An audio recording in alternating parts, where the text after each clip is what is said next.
it can be quite difficult for support teams to understand what's happening, why is it not correct. So what we have just launched is a feature where our clients can see exactly these are the pieces of your knowledge base where the AI is getting this information from. If it's not correct, you can update it, and that will form also a basis for us to then generate and constantly update our clients' knowledge bases, and also allow clients to publish that knowledge. Is your message not getting across? Try a corporate comic.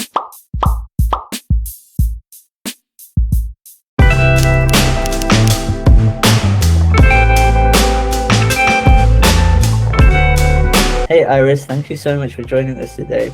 So to start off, could you tell us a little bit about yourself and your company? Sure. So my name is Iris. I am the CEO and co-founder of Mava. And what we have built at Mava is a customer support platform for community-driven companies. So companies with strong online communities on platforms such as Discord, Telegram, and web. At the moment, we are mostly working with Web3 companies. So we're already working with communities like DGods, Alchemy, Cosmos, and hundreds of other Web3 companies. In terms of my personal background, I have been in startups for the past 9 years, was in fintech for quite a while before starting my current venture. So before starting Mava, what I did is I helped with a digital bank, was the first employee there, helped the company grow. When I left, we were about 70 people, so that was a really good experience for me. Seeing all of the sort of challenges and learnings that come with building a startup from the beginning until that scale up phase. And I was mostly doing business development and marketing in my previous role. At the moment at Mava, I'm joined by two co-founders, Richard Draper and Ben Riazi. So Richard's background has mostly been in finance and wealth management, and Ben's background has mostly been in engineering. So he's been an engineer and engineering manager in both startups as well as corporates. And we've also got a team of developers and designers that are working with us. So that's a very brief introduction. And could you tell us about kind of Mava, what your guys' goals are and what kind of people you serve and the story behind how it came to be?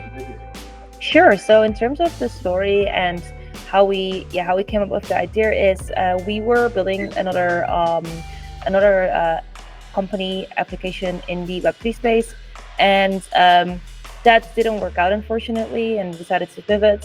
And when we decided to pivot, we were obviously very much looking at what are the pain points that we have faced ourselves, being founders as well as end users in the Web3 space, and customer experience and customer support, user experience. There were a lot of pain points around that area that we had faced, both as founders as well as users. As a user, we felt that if we had questions about projects or dApps, it wasn't always easy to reach the right team member. And on the other hand, as founders or as company builders, we felt that there was a lack of tools to support users on the platforms that they would typically be, such as Discord. Obviously, it wasn't just our own idea that was the starting point, but we also did a lot of validation, customer research. So what we did is we spoke to a lot of founders, community managers, customer support managers in the space, and not only did we sort of ask them what their pain points were and what their problems were, but also we asked them, okay, what did you try to do to solve this issue? And what we noticed is that a lot of people that we spoke to, they had already looked at other tools, tried other tools, but decided that it doesn't quite work for them. Whereas with some of the other ideas that we considered, it was different, because people would say that they experienced a certain problem, but then when we asked what did you try to do to solve it, they actually hadn't really tried to do much, which indicated to us that it wasn't really a problem.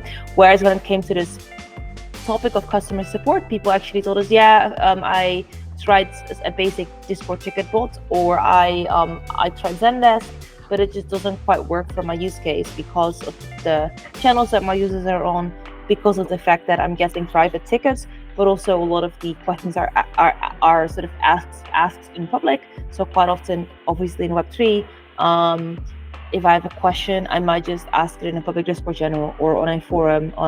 So it's not necessarily like always one-on-one. So yeah, the traditional support platforms can't really support that type of interaction. So we decided to build a platform that could address the problems that we face ourselves as community builders, as end users, but also that we knew that a lot of other community and customer support managers were facing in this space. So that's a little bit of the sort of background.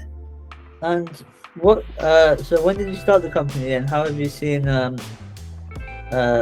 pick up from Web3 communities? Because obviously, like you said, community-driven companies are quite important to Web3. So how are they finding using your technology, and how has it been picked up in your time of launching the company? So we started building this in August last year, so it's been just a little bit over a year. The first couple of months, obviously, we had to spend on developing the products. In the meantime, I'm not a technical founder, but in the meantime, obviously, I wasn't sitting still. I was talking to people, kind of understanding their needs and getting feedback while we were getting out the MVP, and then launched the actual platform about 9 or 10 months ago. And the adoption has been really good. So at the moment, we've got over 1,000 communities signed up, but a few hundred of those are using the product actively. Seeing like quite a wide range of communities signing up. So we've got games, for example, got a Web3 game called The Fusionist. They've got a Discord server with over 1 million members. We've got developer tools such as Alchemy. We've got more like DeFi and DEXs or more DeFi type products as well. So people like, for example, 1inch are using us in their Discord server. So quite a wide range of products. And now also starting to see initial traction beyond Web3 in companies of online communities. So for example, an interesting vertical. So we're seeing interest also from now the new AI companies, which is interesting, and it makes sense because a lot of these companies have very similar way of interacting with their users as Web3 companies, very much starting from a community first starting point. Often the communities live on Discord. So if you look at companies like OpenAI, Midjourney, they've got huge Discord communities. A lot of the support happens in public.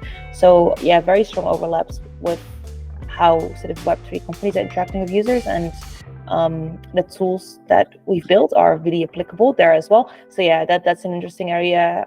We're looking at gaming as well, but so far, because obviously it's quite we were quite new. We've only been going for a year, so very much been focused on Web3 for this past this past year. And to answer your question of like how are they using the tool and why are they using the tool, it's mostly that once the community got to a certain size, it became difficult for the people managing that community and managing the questions to keep on top of all the inquiries coming in. So if let's say someone is messaging you, whether that's through a private ticket or in public, hey, I've got a bug, the login isn't working, and you investigate and you find out, okay, that's a specific bug, it doesn't affect all of our users, we'll get to it, and your development team solves it 1 or 2 weeks later. There's no way that you're going to remember to get back to that user to tell them that the bug has been resolved if you don't have a system to keep track of all of these issues and inquiries. In our system, everything is sorted by status, by category, by team member, just so you can make sure that you stay on top of all the requests coming in from all these different channels. And then obviously we're also using AI, so our customers, they can train the Mava AI bot with their support content. So for example, website content, FAQs, Google Docs. And this month we'll also introduce a new feature where they can include Discord responses into the AI training. So the idea is that the AI bot always tries to answer first, But if the AI bot can't answer, then obviously there's an option for the end user to be transferred to the support agent, and that the support agent then answers those questions from our dashboard, and the response goes back to the channel where the user initially engaged from. That sounds really cool. I did a lot of community management, so I could see why this would be quite useful. So, at what stage is best that a company should come and talk to you to kind of get like the good amount of benefit from Mava? Yeah, I would say so. The way that we have structured our sort of our plans and our tiers is that it's a freemium model. So for small communities that don't have that much volume, it's free to use. The way that it's structured is that it's free up to 100 support requests per month. Now we do recognize that if you get only like a handful of support requests per month, you won't need to do as much versus someone that gets like 1,000 support requests a month. And that's why we've chosen this sort of model. So even in the beginning where it's useful, but maybe not that useful yet that you would pay a lot of money for it, that you can just try it out, see how you like it, and then obviously as the community grows and you need it more, that's the time where it would become sort of a paid plan. Okay, amazing. And what can somebody viewing this expect from Mava in the next 6 to 12 months? Yeah, so there's quite a lot of things coming up, but just to mention a few highlights. One is that we want to integrate with an additional set of relevant community channels. So at the moment we've got Discord, Telegram, and web. Other channels that we think are very relevant for our for the clients that we work with are community channels like forums, Slack, GitHub discussions. So that is one thing that is coming up. The other thing that we have actually just launched, but that we are going to expand upon significantly over the next few months, is our knowledge base product. So what we have just launched is more of an internal knowledge base where our clients can see what the AI is sort of basing its answers on, because one of the problems sometimes of AI is that it's a bit of a black box.